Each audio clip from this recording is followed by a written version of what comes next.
교회에서 여러 가지의 제도를 가지고 있습니다. 제도를 바꾸려고 할 때는 성경적인 배경에서 잘 생각하고 이 제도를 바꿔야 되는데, 제도를 잘못 바꿔놓으면 오히려 성도들의 믿음이 세워지고 성장하는데 크게 지장이 되고 방해가 되는 그런 모습을 보게 됩니다. 우리 한국 교회는 교회 제도 중에서 교회 성도로 받아들일 때에 처음에 교회에 나와서 6개월이 되면 학습을 받고 또 6개월이 되면 세례를 받는 그런 제도가 있었어요. 그런데 그 제도를 바꾸면서 바꾸는 기준이 뭐냐? 지금 사람들은 지적 수준이 다 높다. 그러니까 학습할 필요가 있냐? 학습을 빼고 1년 후에 바로 세례받게 하자라고 제도를 바꿨어요. 그런데 그것이 유익할 줄 알았어요. 성도들에게 유익이 되고 도움이 될 줄 알았어요. 그런데 지나놓고 보니까 우리들의 신앙이 더 안 세워진다는 거예요. 학습받기 위해서 열심히 공부하고 또 세례받기 위해서 열심히 공부했던 시절에 믿음의 생활을 한 사람과 그냥 교회에 나와서 1년 돼서 세례받고 믿음 생활한 사람들의 차이는 다르더라는 거예요. 학습을 받을 때는 요리문답을 공부를 했어요. 신앙의 기초를 공부한 거예요. 그런데 학습이 없어지고 난 다음에 세례를 받고 난 다음에는 요리문답 공부가 없어졌어요. 그러니까 요리문답을 공부할 시간이 없는 거예요. 그런 상황 속에서 세례를 줘서 교인을 세워놓으니까 교인들의 믿음의 기초가 안 다져진 거예요. 그러니까 교회 제도는 세상의 기준으로 봐서 이 정도 세상의 수준이 올라왔으니까 우리가 그것 안 해도 되겠다. 그래서 빼서는 안 된다 그거예요. 그러니까 제도를 바꿔놓으니까 학습이 없어져 버렸잖아요. 여기 학습 받은 사람 손 한번 들어봐요. 학습 받아갖고 세례 받은 사람 손 내려요. 근데 지금 아마 모르겠어요. 이것이 한 5년 전부터 없어졌는가? 없어져 버렸어요. 그러니까 제도는 어떻게 보면 단순해진 것 같은데 성도들이 제대로 공부할 수 있는 시간들이 없어져 버린 거예요. 그래서 아마 그런 것들이 다시 회복돼야 되지 않을까 그런 생각이 들어요. 아니면 정상적으로 교회에서 모든 성도들을 상대로 해서 요리문답도 배우고 해야 될 것 같아요. 그렇지 아니하면 우리의 믿음이 세워지기가 힘드니까요. 그동안 우리는 주기도문에 대해서 공부를 했어요. 교회 처음 나올 때부터 주기도문을 드렸어요. 그런데 주기도문의 내용을 정확히 알고 드린 사람들이 얼마나 있었을까요?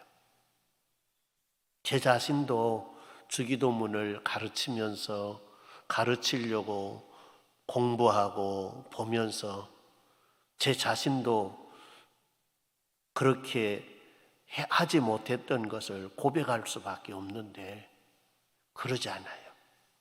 그러니까 우리 성도들의 수준은 요 정도는 될 거야. 주기도문 안 가르쳐도 될 거야. 외우고 있으니까. 여기 주기도문 못 외운 분 손 한 번 들어보세요. 한 분도 없지 않아요. 그러면 예배 시간마다 우리가 대부분 주기도문을 외우는데 여러분들이 그동안 배운 대로 주기도문을 생각하고 외웠습니까? 의미도 뜻도 모르고 그냥 줄줄줄줄줄줄 외웠던 거예요. 그러면서 느낀 것이 뭐냐, 신앙 고백 또 우리가 다시 공부해야 되겠다. 신앙 고백, 사도신경. 앞으로 몇 시간 동안 신앙 고백에 대한 고백을 우리가 생각하면서 은혜를 나눌 거예요. 여기 사도신경 못 외운 사람 하나도 없잖아요. 오늘 저녁도 사도신경 외웠지 않아요.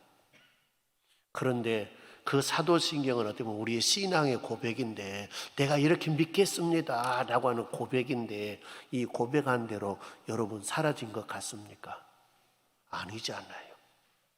그냥 입에만 붙어 있는 거예요. 신앙 고백 드리겠습니다 그러면 나는 전능하신 하나님 아버지를 믿사오며, 그냥 줄줄줄줄줄줄 나오는데 우리의 삶 속에는 하나도 적용이 거의 안 되는 거예요. 그러니까 우리가 헛된 신앙생활, 10년을 다니고 20년을 다녀도 믿음이 성장하지 않는 생활. 특별히 우리 한국 교회는 그래요. 구원받기까지는 잘 가르쳐요. 그런데 구원받고 난 다음에 어떻게 살아야 한다라고 하는 것은 잘 가르치지도 않았고 성도님들도 별로 관심이 없었어요. 구원받는 데까지는 우리가 내놓을 게 아무것도 없어요. 그냥 예수님 그냥 받아들이면 되는 거예요. 십자가 사건 받아들이면 되는 거예요. 그러니까 계산적으로 보면 내가 내놓을 것이 없으니까 어떻게 보면 손해간 게 하나도 없는 거예요. 이득만 되는 거예요. 그런데 예수 믿고 난 다음에 어떻게 살아야 하는 문제를 생각할 때는 우리가 내놔야 될 거예요. 우리 옛사람을 십자가에 못 박아야죠. 잘못된 삶의 습관 버려야죠. 하나님 앞에 드릴 것 제대로 가려 드려야죠. 그러잖아요. 그러니까 거기 가면은 뭐냐, 사람들이 다 외면하고 거기 가면 나하고 관계 없는 것처럼 생각하는 거예요. 그러니까 우리의 신앙이 교회를 다녀도 변화된 건 주일날 교회 가는 것 빼놓고는 달라진 거 하나도 없다. 그런다는 거예요. 우리의 신앙이, 성도 여러분, 예수를 믿으면 어떻게 살아야 한다라고 하는 걸 성경은 분명히 가르쳐줘요. 로마서에도 1장부터 11장까지는 어떻게 해야 우리가 구원 얻는 원리를 가르쳐줘요. 12장에서 16장까지는 믿음의 사람은 이렇게 살아야 한다라고 가르쳐줘요. 우리 복음의 원리 배운 분들은 책을 2권 배웠을 거예요. 복음의 원리 1번, 복음의 원리 2번. 복음의 원리가 뭔가? 그 1권이에요. 어떻게 믿어야 하는가? 그리고 2권은 뭐냐? 복음을 믿는 사람은 어떻게 살아야 한다라고 하는 걸 가르쳤어요. 근데 1권 할 때는 재밌어. 2권 할 때는 재미가 없어. 왜? 자기의 잘못이 드러나거든요. 자기의 잘못이 드러날 때에 즐거워하는 사람들이 있어요. 아, 내가 이런 죄가 있었구나. 회개하고 새롭게 살아야 되겠구나. 그런 즐거움이 있는 사람이 있어요. 죄가 드러났을 때 어떤 사람은 인상 짊어지고 에이 기분 잡지네. 즐거우려고 재미있으려고 공부했는데 맨날 내 안 좋은 것만 드러나네. 그리고 싫어하는 사람들이 있어요. 오늘 우리는 알아야 돼. 교회는 즐거우려고 댕긴 거 아니에요. 즐거우려고 댕기려고 하면은 교회 안에서 별의별 짓 다 해야 돼요. 어떤 사람은 춤추고 노래 부르는 걸 좋아해. 어떤 사람은 공부하는 걸 좋아해. 어떤 사람은 맨날 놀러 다니는 거 좋아해. 어떤 사람은 맨날 헌신하고 봉사하는 거 좋아해. 어떤 사람은 앉아서 맨날 뒷담화 까고 맨날 원망하고 불평하는 거 좋아해. 그럼 별의별 짓 다 해야 되는 거예요. 뒷담화 까고 원망 불평하는 사람은요, 맨날 감사하고 찬송하고 칭찬하고 격려하고 하는 사람들 있는데 그 모임에 가 있으면 재미 하나도 없어. 그러잖아요. 같이 그냥 이 사람도 그냥 씹었다가 저 사람도 씹었다가 그냥 해야 그냥 재미가 있고 그냥 시간 간 줄 모르고 하고 있는데 하이 가 보니까 이 사람도 칭찬하고 저 사람도 칭찬하고 맨날 그런 이야기만 하니까 재미가 어디가 있을까요? 재미 하나도 없지. 교회는 재미로 다닌 거 아니에요. 내가 하나님의 말씀을 배워서 내가 바르게 살 때 재미를 느껴야 돼요. 내가 하나님을 기쁘게 해드림으로 나에게 성도 여러분 하나님으로부터 재미있는 그런 일들이 오는 거예요. 그렇지 않으면 안 돼요. 우리 신앙 고백도 마찬가지. 우리가 입으로만 외운 것이 아니라 그렇게 우리가 실제 살아야 돼요. 실제 살지 아니하면 우리는 거짓말이에요. 처녀 총각이 연애할 때는 무슨 소리를 못합니까? 대부분 총각들이 그런다 그래요. 손에 물 안 묻히게 해줄게. 나하고 결혼만 해봐. 손에 물 안 묻히게 해줄게. 그런데 근데 딱 결혼을 했어. 인간이 물 안 묻히려고 그러면 지가 일찍 있나 새벽에 있나 해서 가서 쌀 내가지고 쌀 씻고 밥 안 치고 다 해야 되잖아요. 그런데 인간이 안 해. 물 안 묻히게 해준다 그랬으니까 여자도 그 말 믿고 물 안 묻히고 있는 거야. 근데 아침도 그러고 저녁도 그러고. 밥 먹을까요? 안 먹을까요? 안 먹어. 그리고 난 다음에 이 인간이 날 속였어. 그렇잖아요. 오늘 저와 여러분들이 말로는 뭐 못합니까? 말로는 뭐 하나님 앞에도 별의별 거 다 할 수 있죠. 뭐 다 안다고 할 수 있죠. 그런데 그것이 중요한 것이 아니에요. 그의 삶이 중요한 거예요. 말을 했으면 그렇게 살아보려고 하는 것이 중요한 거예요. 그런데 그게 안 되면 성도 여러분 왜 안 됐을까? 마음이 잘못되면 안 돼. 예배 부름으로 읽은 말씀이 사무엘서에 있는 말씀이에요. 하나님이 이새의 집에 다윗에게 기름 부으려고 사무엘을 보냈어요. 그런데 이새의 큰아들이 온 걸 이제 사무엘이 보니까 잘 빠졌어요. 아주 제비족처럼 빠졌어. 나무랄 곳이 없어. 키도 크고 피부도 좋고 아주 남자답게 생긴 거야.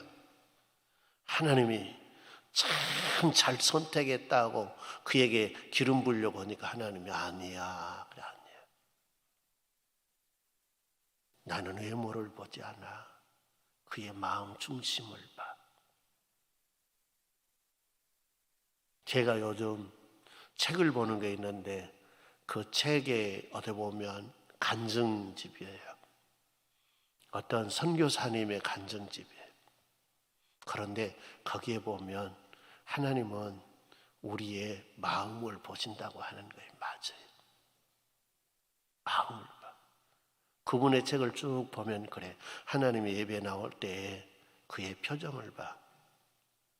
어떤 표정으로? 주님을 사모하고 주님을 만나려고 하는 그 마음이 있는가? 표정을 보신대요. 그 마음 어떤 마음을 가지고 나오는가? 형제와 자매들이 만날 때 어떤 표정으로 만나서 인사하는가? 왜? 예배는 교제예요. 위로는 하나님과 교제, 옆으로는 형제 자매들과 교제. 그러니까 하나님은 그 모든 것들을 다 보는 거예요. 그 표정도 보고 마음도 보고 생각도 보고. 우리 주님은 그걸 다 보고 체크하고 계세요. 표정 합격, 불합격. 마음 합격, 불합격. 생각 합격, 불합격. 우리 주님은요 은혜 점수가 없어요. 우리 하나님은 은혜 점수 안 줘요. 우리 모든 것 그대로 하는 거예요. 사람을 속일 수 있어요. 내 진정한 마음을 속이고 어떻게 보면 할 수 있어요. 연기할 수 있어요. 그러나 우리 주님은 다 보고 계세요. 체크한 거예요. 우리 주님이요. 예배 시간에 하나님께 말씀에 집중하고 있는가 없는가? 잘하든 못하든 간에 강단에서 오는 주의 종을 통해서 말씀이 선포되는데 이 말씀을 아멘하고 받아서 마음에 들인가 안 들인가? 주님이 다 체크하시는 거예요. 따라하면 주님은 놀라운 분이다. 무서운 분이에요. 주님은요. 우리는 알아야 돼요. 그 모든 것들 여러분 사도신경을 보면서 우리는 알 수 있어요. 그냥 대충 넘어간 분이 아니에요. 주님은요. 주님은 사도신경을 공부하면서 우리가 새로운 신앙의 기준을 세워가는 은혜가 있기를 바랍니다. 그리고 우리가 고백한 대로 살려고 살 수는 없지만 살아보려고 힘쓰고 애쓰는 성도들이 되기를 바랍니다. 넘어지면 다시 일어나고 안 되면 다시 하고 성도 여러분 하다 보면 된다 안 된다? 된다. 하다 보면 되는 거예요. 하다 보면. 그것이 우리 주님이 기대하는 거예요. 우리 넘어질 거 알아요. 실수할 걸 알아요. 그분이요. 그러나 다시 일어서려고 하는 의지가 있냐 없냐? 다르게 살려고 하는 의지가 있냐 없냐? 주님은 그걸 보시는 거예요. 그걸요. 우리 성도님들의 신앙이 어떤 어려움 중에서도 흔들리지 아니하고 오직 주님만 바라보고 주님만 의지하고 주님이 기뻐하실 수 있도록 믿음의 생활 할 수 있는 성도님들이 되기를 주님의 이름으로 축원합니다. 오늘은 서론적인 이야기 할 거예요. 이제 본문은 우리가 천지 창조하신 하나님의 말씀을 봤는데 오늘은 서론적인 이야기를 하는데 모든 개혁신앙을 가진 사람들의 예배 모범에 신앙 고백이 들어있어요. 신앙 고백을 했어요. 이 신앙 고백은 12가지로 되어 있어요. 12가지 고백이에요.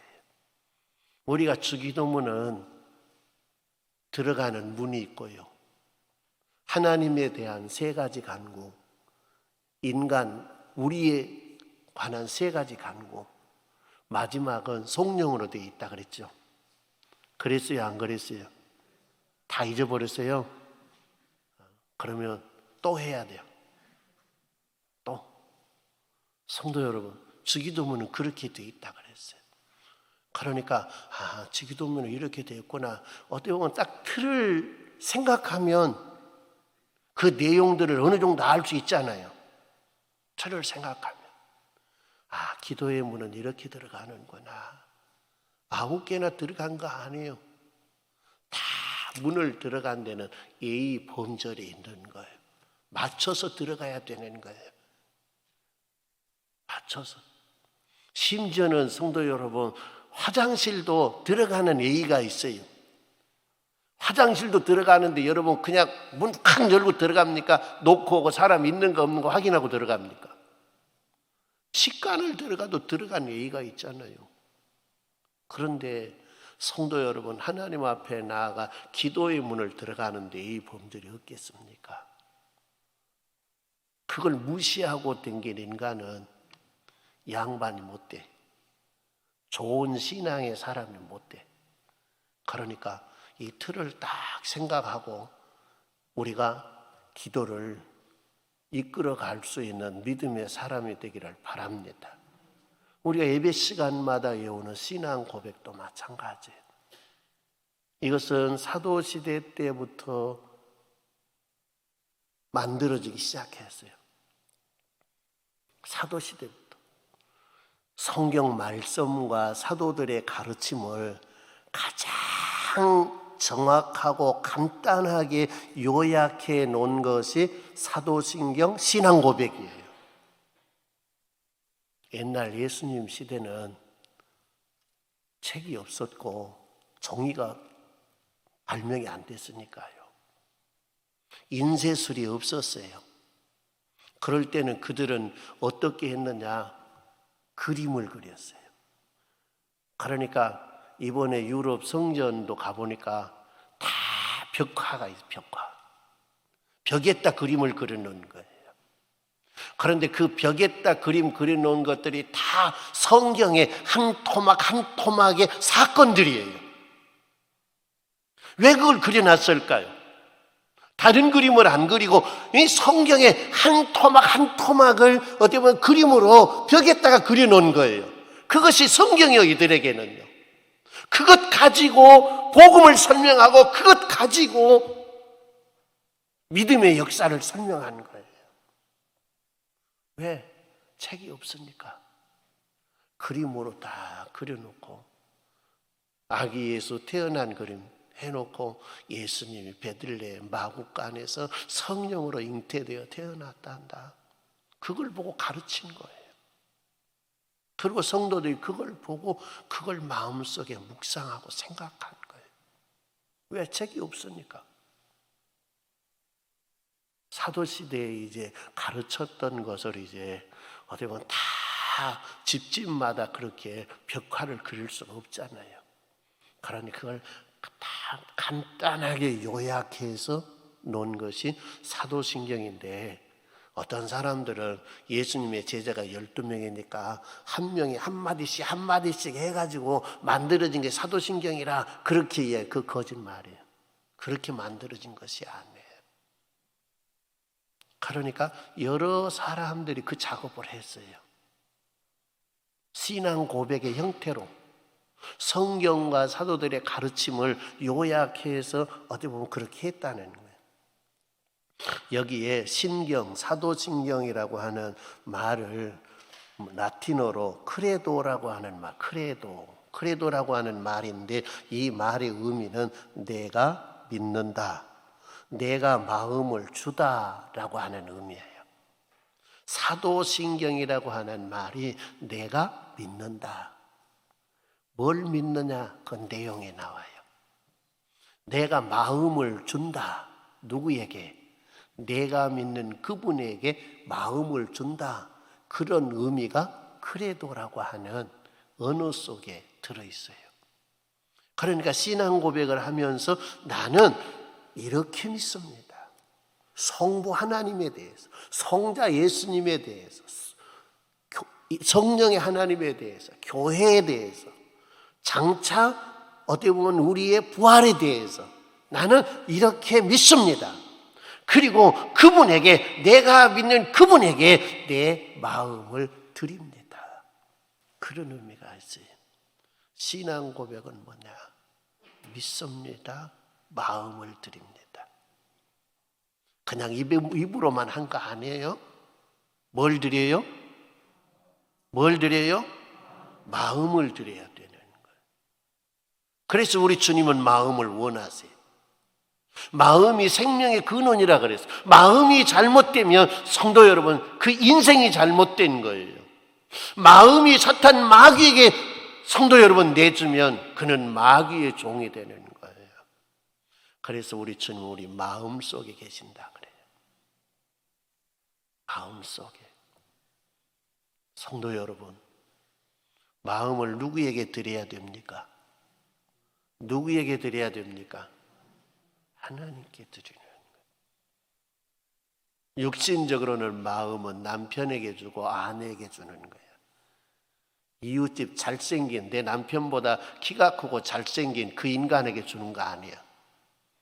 못생겨도 누구에게 줘야 돼요? 내 남편에게. 호박같이 생기고 도라물통처럼 생겨도 내 마음을 누구에게 줘야 돼요? 아내에게 줘야 되는 거예요. 남의 마음 빼앗으려고 도둑질하려고 그런 짓거리 하면 안 되는 거예요.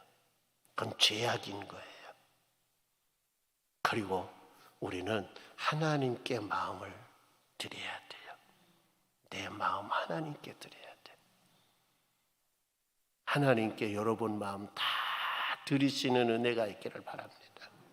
내 마음 주님께 드립니다. 내 마음 주님께 드립니다. 성도 여러분, 수없이 고백하시는 은혜가 있기를 바랍니다. 주님께 드리는 자는 후회하지 않습니다. 주님은 우리의 마음을 받으셔서 가장 아름답게, 가장 귀하게, 가장 가치 있게 만들어 주신 분이 주님이세요. 주님. 그러니까 마음을 누구에게 드려요? 누구에게 드릴 거예요? 주님께 드리세요. 그러니까 아침에 일어나서 주여 오늘 또 내 마음 누구에게 드립니다? 주님께 드립니다. 오늘 또 내 마음과 오늘 하루의 나의 삶을 주님께 드립니다. 주님 받아주시옵소서. 주님 뜻대로 사용해 주시옵소서. 주님이 기뻐하시는 대로 사용해 주시옵소서. 그리고 하루를 살아가는 거예요. 그런데 주님께 드린다고 했는데 시간이 조금 지나면 마귀 새끼가 야 그건 놔줘 그래가지고 나쁜 생각하고 나쁜 마음 갖게 하고 거기에 휩쓸려서 마귀의 밥이 되어버리면 안 돼요. 그렇지. 나의 마음은 주님께만 드립니다. 사탄이 와서 내가 잘해줄게, 내가 주님보다 더 잘해줄게, 내가 너 남편보다 너 아내보다 잘해줄게 해도 그때는 뭐라 그래요? 사탄아 물러가라. 할렐루야. 그래야 되는 거예요. 그래야 돼. 그렇지 아니면 성도 여러분 인생 망한 거예요. 주님께 드려야 돼요. 아침 일어나서 주여 새날 주셔서 감사합니다. 오늘 이 하루도 내 마음 주님께 드리기를 원합니다. 주님께 드리기를 원합니다. 하루 살아가는 동안 내 마음 변심되지 않게 하시옵소서. 아무리 사탄 마귀가 와서 나를 유혹한다 할지라도 넘어지지 않게 하시옵소서. 그리고 하루를 살아가시는 은혜가 있기를 바랍니다. 그럴 때 주님은 뭐라 그런 줄 압니까? 그래, 나도 내 마음 너에게 준다. 나도 오늘 너를 위해 살겠다. 이 성도들이 많은데 성도 여러분, 우리 주님은요 성도들이 아무리 많아도 그를 위해 살 수 있는 능력을 가지신 분이 그분이야. 그분이 전능하세요.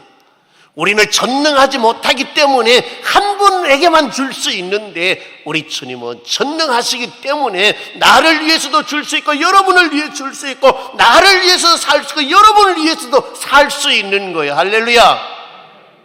그 주님이에요.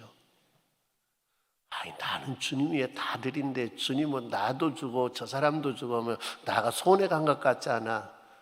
여러분 손해간 거 아니에요. 주님은 반만 주신 것이 아니야. 내가 저거 줘야 되니까 너 반만 줄게. 안 그래요. 주님은 다 주세요.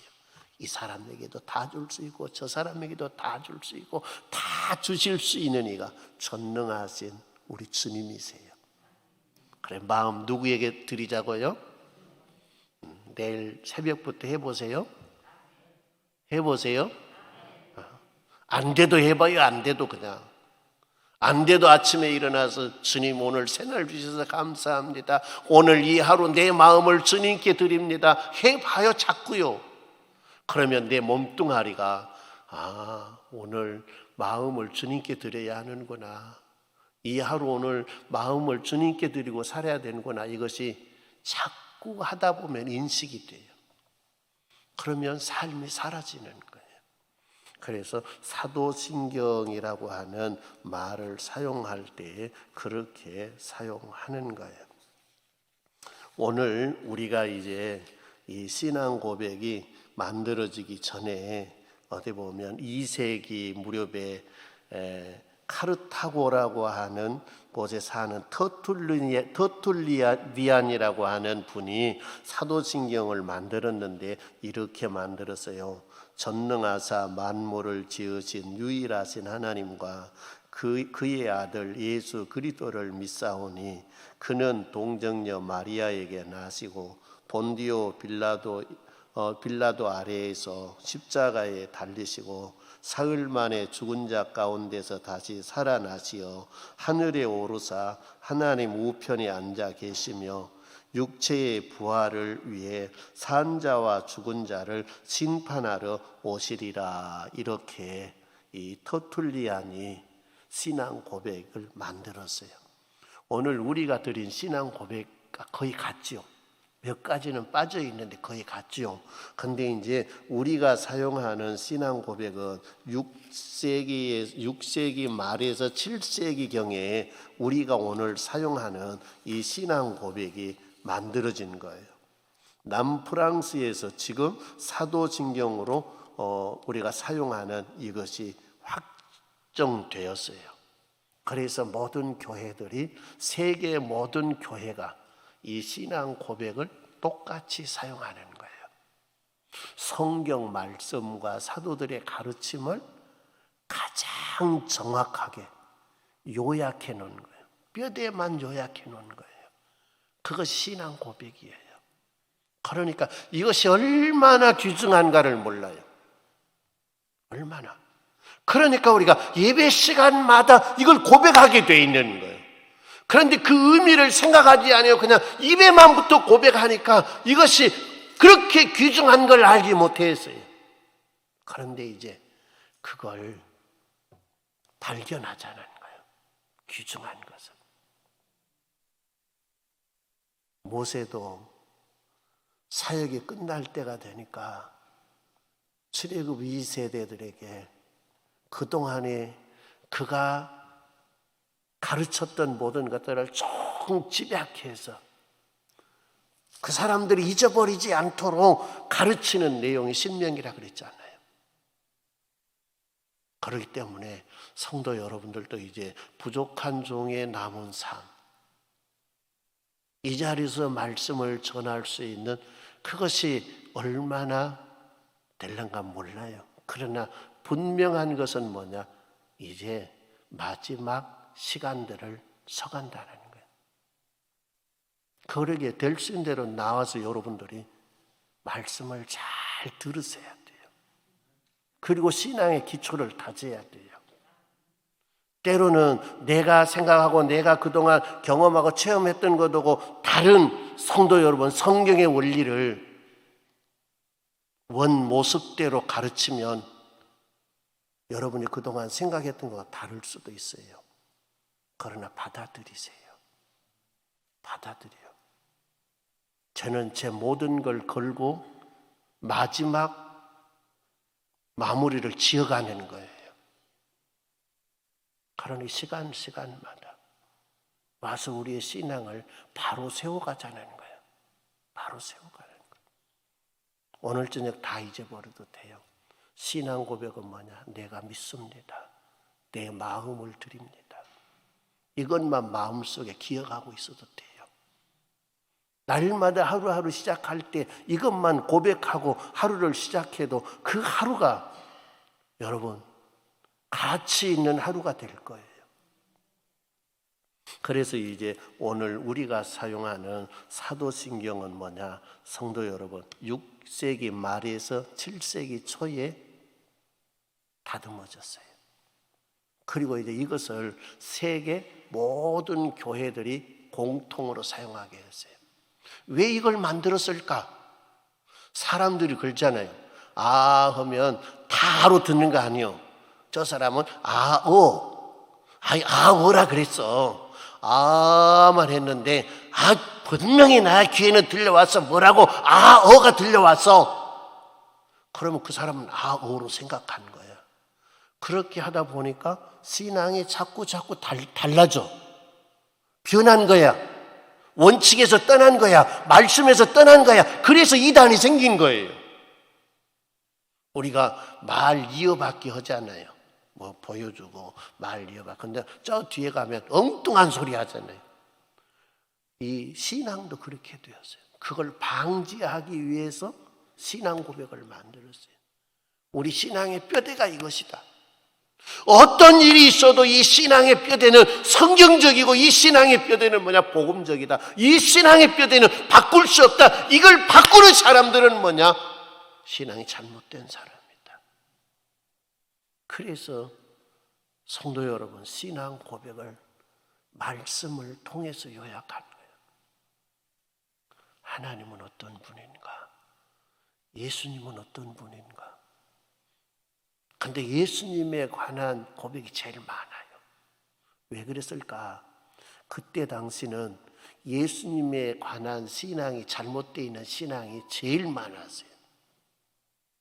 예수님이 인간이면 어찌 예수님이 신이 될 수 있느냐? 인간이 반인간이 되든가 반신이 되든가 하지 어디 완전한 인간이고 완전한 신이 될 수 있느냐? 이것에 대한 논쟁이 엄청나게 많았어요. 하나님의 전지전능하심을 이해를 못하니까 그것이 이해가 안 된 거예요. 그 논쟁 때문에 어떻게 보면 이 예수님에 관한 신앙 고백이 제일로 많아요. 성령님에 관한 신앙 고백은 한마디요. 내가 성령을 믿사오며. 그러죠. 최근에 와서 19세기, 20세기에 와서 성령에 대한 논쟁이 많았어요. 그런데 그때 당시는 성령에 대해서 누가 토를 안 달아서 그러니까 성령을 믿사오며 그러면 끝났어요. 그래서 이 사도신경에 보면 예수님은 어떤 분이고 성령님은 어떤 분이고 교회는 뭐고 교회는 뭐고 그것에 대한 이야기를 고백으로 해놓은 것이 사도신경 신앙 고백이에요. 이 신앙 고백에서 우리가 몇 가지 생각할 수 있는 첫째는 뭐냐? 교회가 신자라고 자처하는 이에게 세례를 줄 때에 신앙 고백을 고백대로 믿습니까? 안 믿습니까? 이걸 확인한 거야. 신앙 고백대로 믿습니까? 안 믿습니까? 그러니까 세례를 줄 때 바른 신앙 고백을 하느냐 안 하느냐 그걸 확인한 거예요.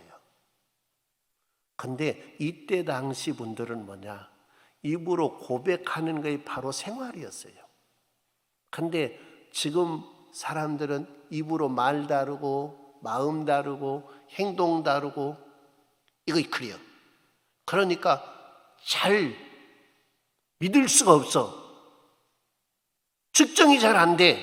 말로는 잘 믿는데 보니까 마음은 개판이고 생활도 개판이고 그런단 말이에요.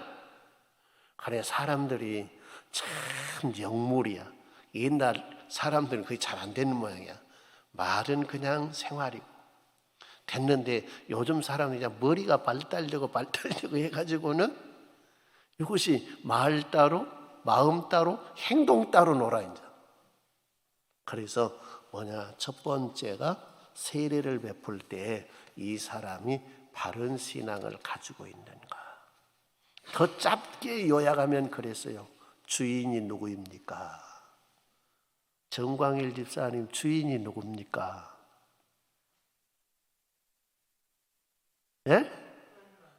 하나님 아버지 주님이십니다. 그때는 목숨이 왔다 갔다 했어요. 황제가 주인이었어요. 이놈 반역자네? 그리고 잡아다가 때리고 오게 가두고 죽이고 했던 거예요. 그러니까 뭐냐? 세례를 줄 때. 두 번째는 뭐냐? 교회는 자녀들에게 신앙 교육을 시킬 때에 사도신경의 내용에 근거해서 신앙 교육을 시켰어요. 그러니까 사도신경을 외우게 하고 그것을 설명해 주는 거야. 신앙 전수. 이전에는 그림으로 했다 그랬잖아요. 그러니까 그림을 가서 데리고 와서 성전에 데리고 가서 그림 가지고 다 설명해 주는 거야. 이것은 예수님의 탄생이야. 요거 예수님의 십자가 사건이야. 요건 예수님이 어떻게 보면 그 수가성의 여인 만난 사건이야. 그런 사건들을 다 그 사진으로 돼 있으니까 그걸 가지고 설명을 해주는 거야. 근데 다 그렇게 할 수 없잖아. 맨날 성년 데리고 나갈 수 없으니까 이제 이 신앙 고백을 가지고 자녀들의 신앙을 교육시키는 거야. 하나님은 전지전능하시고 천지 만물을 창조하신 분이다. 그분이 나의 아버지고 너의 아버지다. 그러니까 아이가 뭐라 그러냐면 아빠 아버지면 나에게는 할아버지지 않아요. 그런데 하나님 앞에는 똑같은 아버지야. 똑같은 한 생명체예요. 그래서 이것 가지고 자녀들이 신앙을 가르치는 거예요. 신앙 전수를요. 세 번째는 뭐냐? 교회의 사도신경이 필요했던 이유는 이단들의 사상을 물리치기 위해서 그러는 거예요. 신앙 고백을 하냐 안 하느냐 물리치기 위해서. 성도 여러분, 신앙 고백대로 믿지 아니하면 그건 이단이에요. 그런데 그건 우리는 잘 들어야 돼요. 주님, 그러면 우리가 주님 그러면 우리의 주님은 예수 그리스도 맞죠? 그러죠? 근데 이단이 주님 그러면 그 교주를 보고 주님이라 그러는 거예요. 그러니까 그걸 확인해야 되는 거예요. 주님이라 그러니까 우리가 내가 생각하는 주님, 예수님이 주님인 것 같구나 그렇게 생각해서는 안 된 거야. 그러면 당신이 주님이라고 한 사람이 누구냐 그거예요. 그걸 누구를 향해서 주님이라 그러냐 그걸 확인해야 되는 거예요. 주님이라 그래서 물어봤더니 이만희가 주님입니다. 그 이단이 아니야. 그런 거예요. 그러니까 우리가 주님이라 건다고 해서 그 사람이 지금 생각하고 있는 주님이 누구냐 그걸 확인해야 되는 거. 확인해야 돼. 그래서 이단을 우리가 구분해 내기 위해서 그런 거예요. 네 번째는 뭐냐? 여러분이 부르심을 받았을 때 한 희망으로 부르심을 받은 것 같이 몸도 하나요, 성령도 하나요, 주님도 하나요, 믿음도 하나요, 세례도 하나요. 그래서 뭐냐? 우리는 한 피바다 한 몸 이룬 형제 자매들 똑같은 신앙 고백을 해야 돼요. 똑같은 신앙 고백. 그러니까 교회 안에 신앙 고백이 다를 수 없는 거예요. 신앙 고백이 다르다고 하면 그건 잘못된 신앙이에요. 그건 우리의 집단이 아닌 거예요. 요 안에 와서 있어도 그는 뭐냐? 우리하고 신앙이 다른 집단이지 한 집단이 아닌 거예요. 그래서 우리가 교회 일체 하나 되는 것, 그것을 성도 여러분 이루기 위해서 신앙 고백이 필요한 거예요. 그래서 하나님은 한 분이시라는 것. 신앙은 반드시 내용이 있어야 하는 내용. 우리가 믿는 신앙의 내용. 내가 믿는 이가 누군가? 내가 믿는 이가 누군가? 믿습니다. 믿습니다. 믿으면 구원받는 믿습니다. 믿습니다 했는데 뭘 믿어? 그러니까 나는 나 주먹을 믿습니다. 그건 아니잖아요. 우리는 하나님을 믿습니다. 옛날에는 전능하사 천지를 만드신 하나님을 내가 믿사오며 그랬어. 근데 지금은 내가 전능하사 천지를 만드신 하나님 아버지를 믿사오며 그랬어요. 그렇게 신앙 고백을 바꿨어요. 내가 누구를 믿느냐? 옛날에는 이분이 전지전능하신 하나님인데 내가 그분을 믿습니다. 그런 고백을 해놨어요. 근데 지금 사도신경의 해석이 번역이 잘 된 것 같아요. 내가 이런 하나님, 내가 이런 예수님을 믿습니다 라고 하는 내용이 있어야 한다는 거예요. 우리는 입으로 예수님을 주라고 고백하고 하나님께서 그를 죽은 자 가운데에서 살리신 것을 마음으로 믿는 사람은 구원을 얻을 수 있기 때문에 우리에게 신앙 고백을 준 거예요. 사람은 마음으로 믿어 의에 이르고 입으로 시인하여 구원에 이른다고 했어요. 그래서 우리는 성도 여러분 입으로 시인한 거예요. 나는 마음으로 믿고 있어. 마음으로. 성도 여러분 마음으로 믿으면 반드시 입으로 시인해야 돼요. 시인하는. 그래서 우리가 사도신경 신앙 고백을 하는 거예요. 힘들고 어려운 여건 속에서도 성도 여러분들이 고백하는 신앙이 달라지는 일이 없기를 바랍니다. 내가 고백한 신앙대로 성도 여러분 살아가시기를 주님의 이름으로 축원합니다.